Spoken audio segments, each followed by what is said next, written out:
सुबुंनि जिउ दानो दं दानो गैया थास' बिलाइनि दै बायदि। मिथिंगानि खैफोदजों पर्बतजरानि महर सिंह ब्रह्मनि जिउ खहा।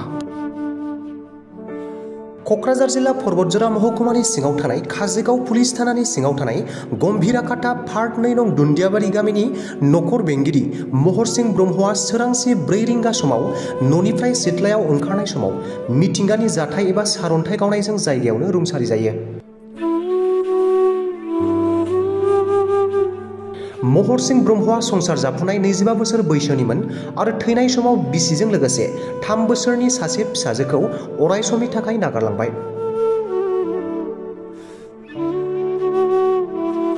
लोगोसे काजोगाव पुलिस थानानिफ्राय नुजाथि फैयो आरो बग्रिबारि सार्कल मावख'निफ्राय जाथायथिलियाव नुजाथि फैदों।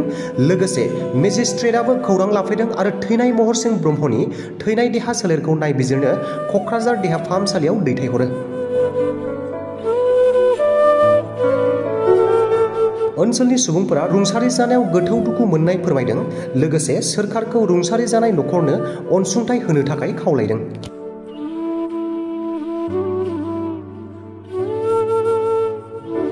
दिनै जाथायनि बागै बुंनांगौब्ला जोबोद दुखुनि बिसय जाबाय। मा खालामनो, बे दुन्दियाबारि दिनै थांनाय दानि सोरांफा माफा बिदिनो 4टासो समाव मोनसे बज्र गावनाय जादों।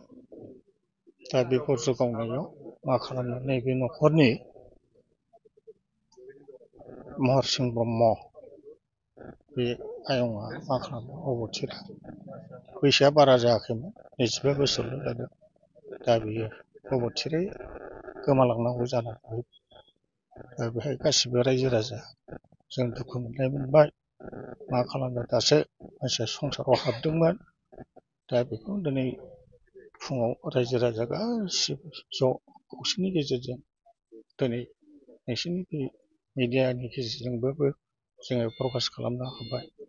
दा मा खालामनो, मानसिनि जिउ गासिबो इसोरनि लीला।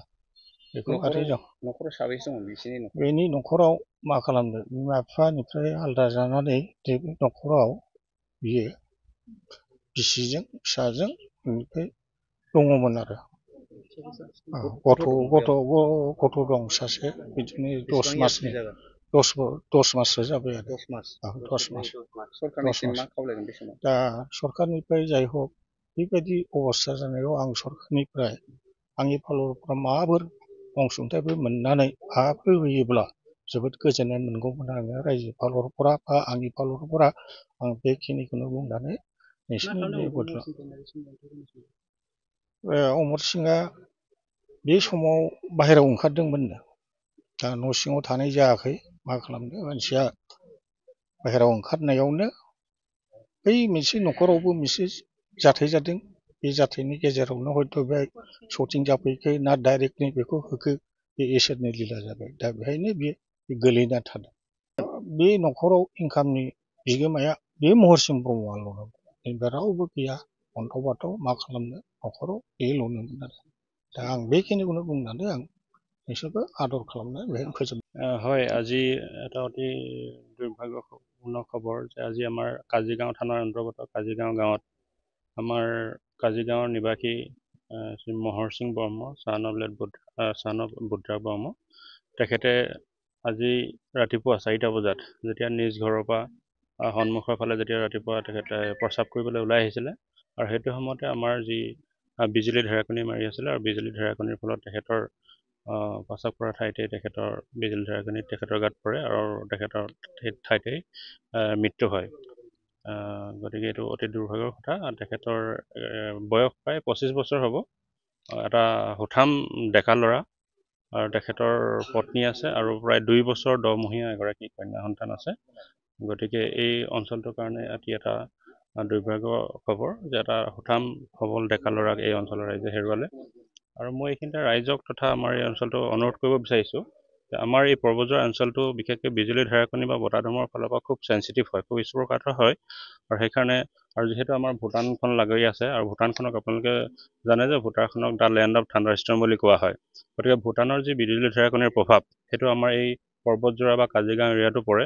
গতিকে মই ৰাইজক আপোনালোকৰ মাধ্যমেৰে অনুৰোধ কৰিম যাতে ৰাইজে এই ক্ষেত্ৰত যাতে সজাগ হয় আৰু আমাৰ প্ৰশাসনৰ ফালৰ পৰাও আমি চেষ্টা কৰিম যাতে ৰাইজে কেনেকৈ বিজুলী ঢেৰেকনি বা ধুমুহা এনেকুৱা প্ৰাকৃতিক যিবোৰ আমাৰ দুৰ্যোগ আছে দুৰ্যোগৰ পৰা আমি বাচি থাকিব পাৰোঁ। গতিকে আমাৰ এই যিটো আজি মহৰ সিং বৰ্মৰ লগত যিটো ঘটনা ঘটিলে আমি ভাবিছোঁ বিজুলী ঢেৰেকনি এইটোৱে লাষ্ট হওক আৰু ইয়াৰ পাছত যাতে এনেকুৱা ধৰণৰ কোনো আমাৰ ডেকা ল'ৰা বা আমাৰ কাজিৰঙাবাসী এনেকুৱা বিপদৰ যাতে সন্মুখীন নহয়।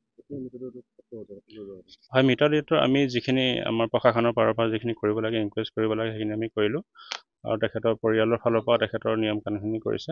এতিয়া আমি পোষ্টমৰ্টেমৰ কাৰণে আমি তেখেতৰ মৃতদেহটো আমি হস্পিটেললৈ পঠিয়াম।